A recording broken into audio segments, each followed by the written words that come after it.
Hello again from Laser Hobbyist in Doha, Qatar. Been a while since I posted anything.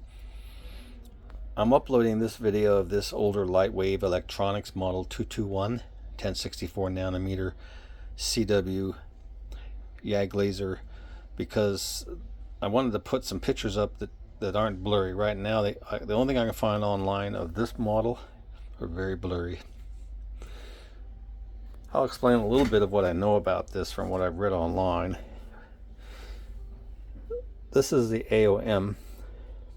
What it does is it controls the direction of the beam as it goes through here, as it travels. It can move it up or down into this power dump, and what that's for is to control the output power. What they're doing is they're shifting that beam in and out of line with the optics, and that makes the average power output lower because of the shifting off and on, and a very quick shift. It's just, I think it's 10 nanoseconds or maybe it's a little more that this can shift or turn the beam off and on by doing that. At least the output apparent off and on, because it's actually running the whole time.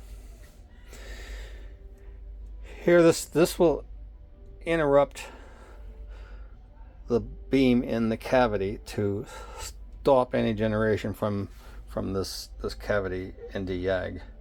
It rotates around and gets in the way of the output coupler optic there.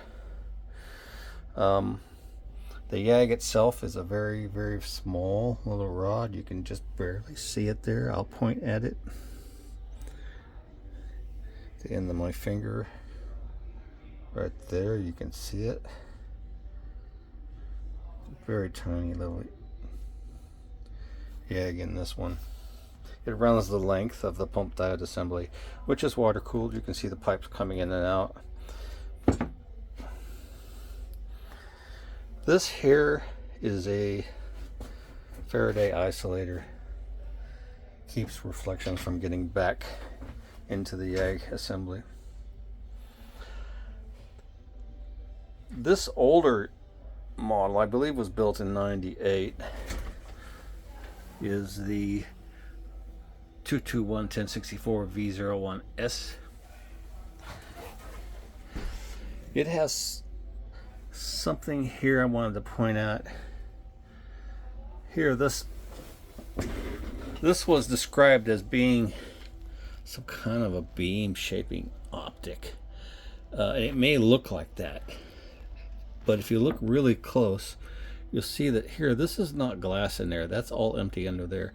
There's just these two plates here on there, and I'm not quite sure what their function is. I'm wondering. All right, now that I've showed you this one, here's another one built a couple years later. It's also a Lightwave Electronics Model 221. I like this a lot better. I love the way it looks.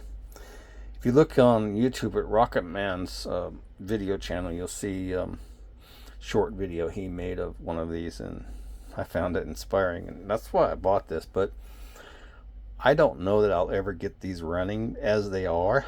I thought maybe I could do something with the parts, and I got them fairly cheap. So I went ahead and got 6 of them.